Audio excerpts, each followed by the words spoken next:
Starship Flight 11 was not just another SpaceX test. You are about to see the precise moment Elon Musk's team unleashed a maneuver so radical, it stunned experts and sent shockwaves through the aerospace world. This evolving flight did not just rewrite Starship's playbook. It risked the entire mission on a guidance experiment no one thought possible. But what drove SpaceX to gamble with their most advanced vehicle yet? And what actually happened in those critical seconds? Ship 38 and Booster 15-2 stood at the heart of Starship Flight 11, representing the final evolution of SpaceX's Block 2 hardware. This pairing was no prototype.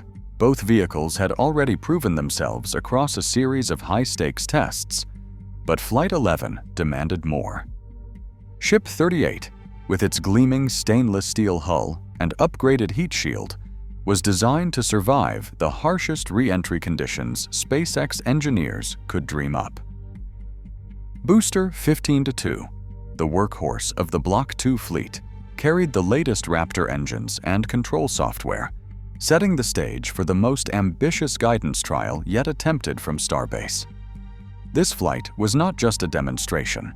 It was the official send-off for Block 2 Starship, closing a chapter that began with cautious hops and ended with full orbit missions. Ship 38's unique configuration included clusters of heat shield tiles deliberately removed to expose the underlying structure, a bold move to test the system's real-world resilience. Booster 15-2, meanwhile, featured advanced grid fins and a new landing burn sequence, gathering data that would shape the future of booster recovery. The launch took place from Pad 1A, the original home of Starship's earliest milestones. After Flight 11, this pad would be retired for upgrades, making this mission the last to fly from its historic surface in its legacy form. Every detail, from the serial numbers to the final checklist, carried the weight of years of development and the promise of what comes next. At its core, Flight 11 was a test of the most advanced Starship and Super Heavy pair SpaceX had ever assembled, tasked with pushing the limits of reusability, precision, and control. Every Starship test flight carries risk, but Flight 11 raised the bar by design. SpaceX set out with a clear objective: push the boundaries of guidance, navigation, and control under the most punishing conditions ever attempted for a reusable spacecraft. Engineers did not want to just check off another milestone. They wanted to answer the toughest questions left by previous flights, especially after Flight 10's engine failure and heat shield breach. To do that, Ship 38 carried a payload of dummy Starlink satellites, simulating the mass and deployment sequence that future operational missions will face. But the real gamble came with the heat shield. Instead of relying on a flawless protective layer, teams deliberately removed clusters of thermal protection tiles. This left sections of stainless steel exposed, inviting the full force of atmospheric re-entry to stress the underlying structure. The goal was to gather data on how much damage the ship could really take and how much margin for error future missions might have. Booster 15-2, meanwhile, was tasked with testing a new landing burn sequence and grid fin control logic, gathering insights for rapid recovery. Both vehicles were expected to operate outside their comfort zones, with the ship's flight computer running the latest version of SpaceX's subsonic guidance algorithms. Every phase of Flight 11 was engineered to expose weaknesses and to force the hardware and software to adapt in real time. By stacking these risks, SpaceX aimed to validate not just individual systems, but the integrated resilience of the entire Starship architecture. The payoff, if the gamble paid off, would be a leap forward in reusability and precision control, critical for future lunar and Mars landings. This was about proving a path to reliable, rapid reuse at scale. Put simply, Flight 11 was designed to answer one central question: how much risk can you accept while still returning the vehicle safely and preserving options for future missions? The answers from this test would rewrite flight rules, influence landing strategies, and change how engineers build margin into both software and hardware. At the edge of the upper atmosphere, Ship 38 began its descent with a deliberate roll, setting the stage for a maneuver that would redefine Starship's approach to landing. Instead of falling straight or following the gentle belly flop seen on earlier flights, the vehicle pitched into a sharp bank, its massive flaps angling to catch the onrushing air. This was not a minor adjustment. This was a bold, sweeping lateral shift, pushing the ship's path far from its initial line. The trajectory arced in a sweeping S-shape, each movement calculated to bleed off speed and realign the ship with a virtual runway, just as future missions will need to do for pinpoint tower catches. As Ship 38 sustained the bank, onboard computers commanded rapid, coordinated movements from all four flaps. The ship's attitude shifted dynamically, with the nose and tail swinging in sync, the hull slicing through denser air as altitude dropped.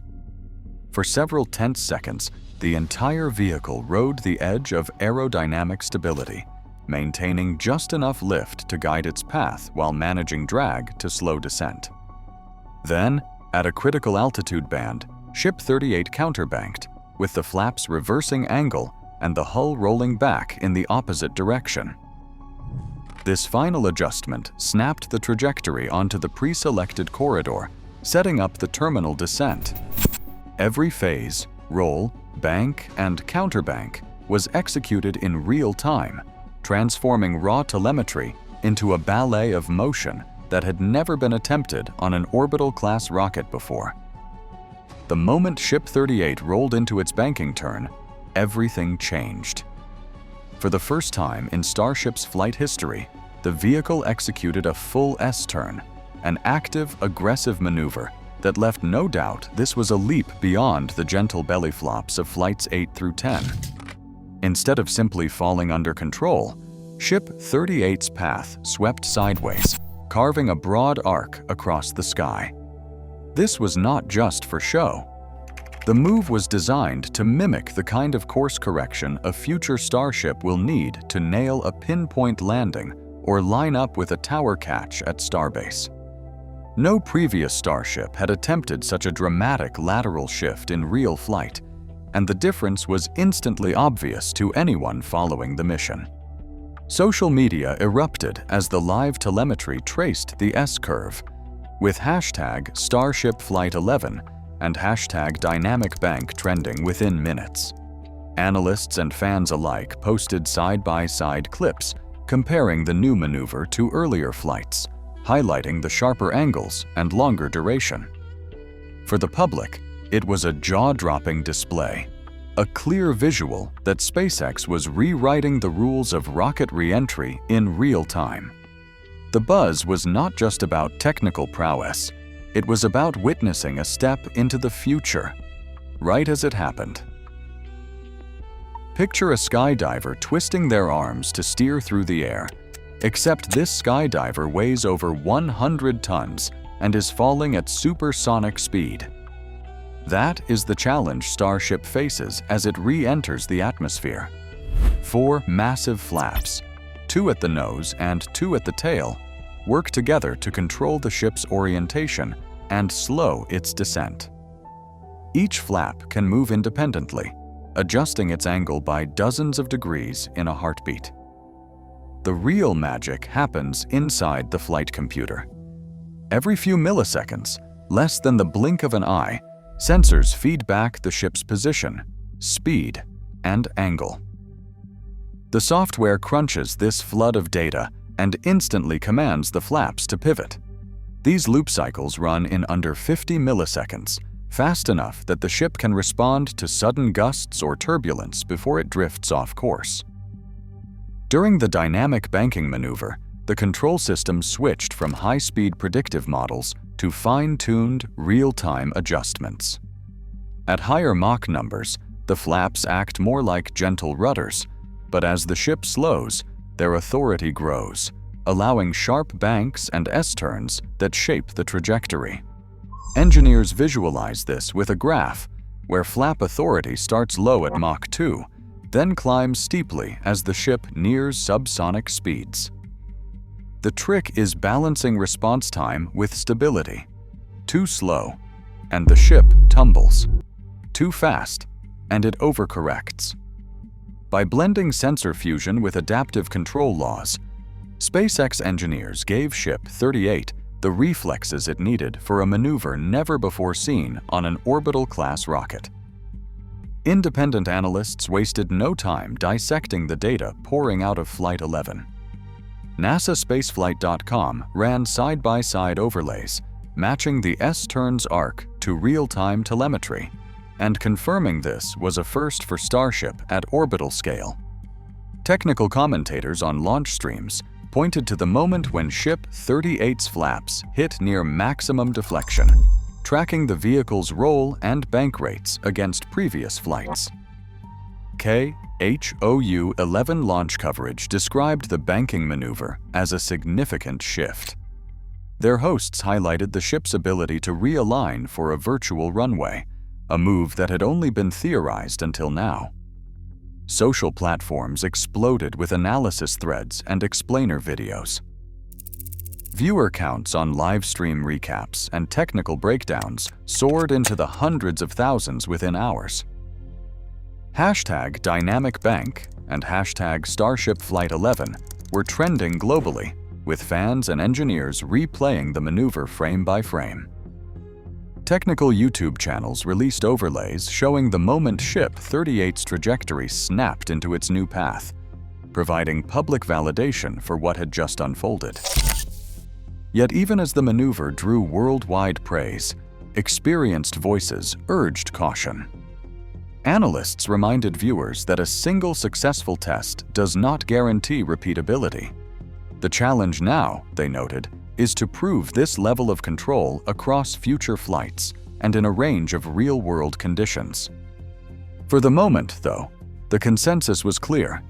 Flight 11 had delivered a breakthrough that could be seen, measured, and replayed by anyone, anywhere. Today, every Starship test shapes real plans for lunar and Mars missions. As engineering boundaries shift, global eyes stay fixed on each launch. The next leap won't just test metal, it will redefine what is possible. This is the moment where science fiction edges closer to fact. What's your take?